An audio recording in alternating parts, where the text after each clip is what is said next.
Somewhere in France tonight, someone is paying a premium for cheese with blue veins running through it. In Japan, someone is stirring miso that a fungus built. In Italy, in Denmark, in Korea, the same story repeats with different ingredients. Food cultures all over the world deliberately eat something a mold made, and almost every one of them will throw out an entire loaf of bread over one small green dot. Nobody wrote that rule down. Nobody teaches it in school. Yet billions of people follow it, and almost none of them can explain it. The line between good mold and bad mold is real. It is also older, sharper, and stranger than you would expect. You are carrying a mold inspector around in your head. It never went to school. It reaches a verdict in about 2 seconds using nothing but your eyes and your nose. And it is usually right, for reasons it has never been told. Start with the part almost everyone has backwards. That fuzzy patch is not the organism. It is the spore factory, the visible fruiting end of something much bigger. The living body is a web of threads called hyphae, and it grows through soft food the way roots grow through soil. So, scraping a spot off a loaf is a stranger act than it looks. You are removing the flag, not the army. The colony under that flag has been quietly expanding for days. And bread is generous property. Tear a slice open and look at the crumb. It is a network of air pockets joined by soft, damp walls, which is close to a highway system for a growing fungus. The threads travel far past anything your eye can pick up, which raises the obvious follow-up. If mold moves through food like that, how does a cheese survive being infected with it on purpose? Cheese is the worst apartment in the food world, and that is exactly the point. A firm wheel holds very little free water. It is heavily salted. It is acidic because bacteria already ate the milk sugar and turned it into lactic acid. Most fungi cannot get a lease in a place like that. Bread offers the opposite deal. Soft, moist, starchy, barely salted, close to neutral. It approves almost every applicant that drifts through your kitchen air. But that is the first honest answer. Cheese screens its tenants through pure chemistry. Bread screens nobody. But chemistry alone does not explain why we went further and started inviting one particular mold in on purpose. The invitation began, as far as anyone can tell, in caves. In southern France, there is a village called Roquefort-sur-Soulzon, built underneath a collapsed limestone plateau. Cold air moves through the fractures in that rock all year, holding a steady temperature and heavy humidity. That turns out to be perfect conditions for one specific blue fungus, and almost nothing else. Sheep milk cheese aged in those caves came out veined and sharp instead of spoiled. The village knew it had something valuable centuries before it had any idea what was actually happening. There is a charming origin story about a shepherd who left bread and cheese in a cave to chase a girl, then returned to find a masterpiece. Treat that one as local storytelling rather than history. Nobody in that cave was taking notes. What is documented is the paperwork. In the early 1400s, a French king granted the people of Roquefort exclusive rights to ripen cheese in those caves. That is roughly 40 years before the printing press arrived in Europe. They wrote legal protection for a microbe they had no way to see. Modern cheesemakers do not wait around for a cave. What they do instead sounds slightly violent. Blue mold needs oxygen, and the inside of a cheese wheel has almost none.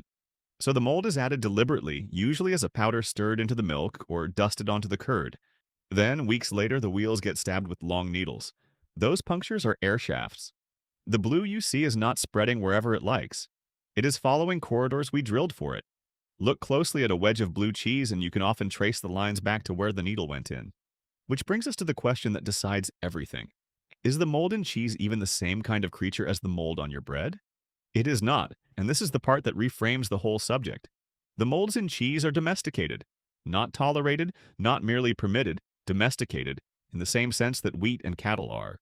For centuries, cheesemakers kept the batches that tasted good and threw out the ones that did not. Then they used a scrap of the good batch to start the next one. They had no concept of a fungus.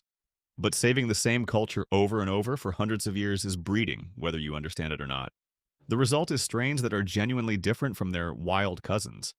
The white bloom on a camembert rind comes from a strain so heavily selected and so inbred that researchers have raised real concerns about its long-term future as a cultivated organism. We bred it into a corner. Wild molds have no such history with us. A spore that lands on your bread came from soil, or an open window, or a bin outside. It was never screened for anything, and some of its relatives are genuinely dangerous.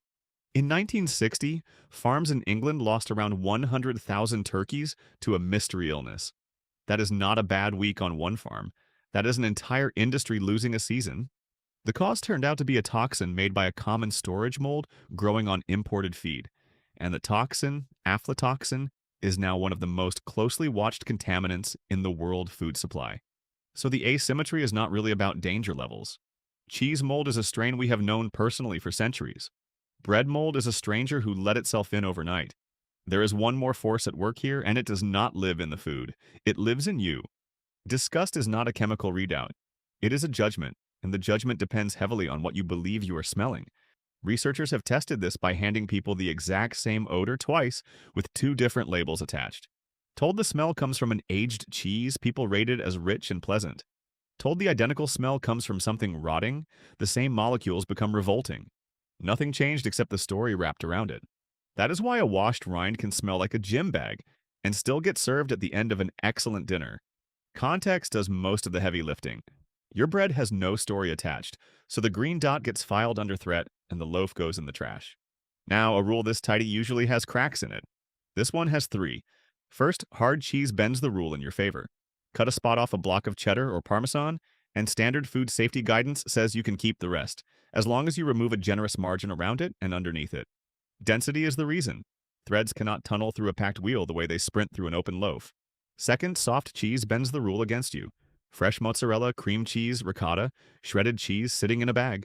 High moisture, loose structure, enormous surface area. Those go in the bin, blue veins or not. Third, and this is the best one, we absolutely do eat moldy grain. Miso, soy sauce, and sake all begin with cooked grain, or beans deliberately blanketed in a fungus called koji. Entire national cuisines rest on it. And koji has a close wild relative that produces aflatoxin, the same family of toxin behind those turkeys. The domesticated version cannot make it. Generations of selection quietly stripped the capability out. So the moldy grain we happily eat is not a hole in the rule. It is the same rule, written in a different alphabet. Line the pieces up and something clean appears. Take away the domestication and the answer still holds. A dense, salty, acidic wheel is hostile ground, no matter which spore lands on it. And a soft, wet loaf is open ground no matter what. Take away the structure and the answer still holds. Even in identical conditions, a strain kept in human hands for centuries is a known quantity, and a spore off the street is not. Take away the history and the answer still holds. We drilled the channels, we picked the strain, we set the salt, the acid, and the moisture. Every meaningful variable in that cheese was decided by a person. Nothing about the bread was decided by anyone. That is the real line your untrained inspector is drawing. Not safe mold against dangerous mold.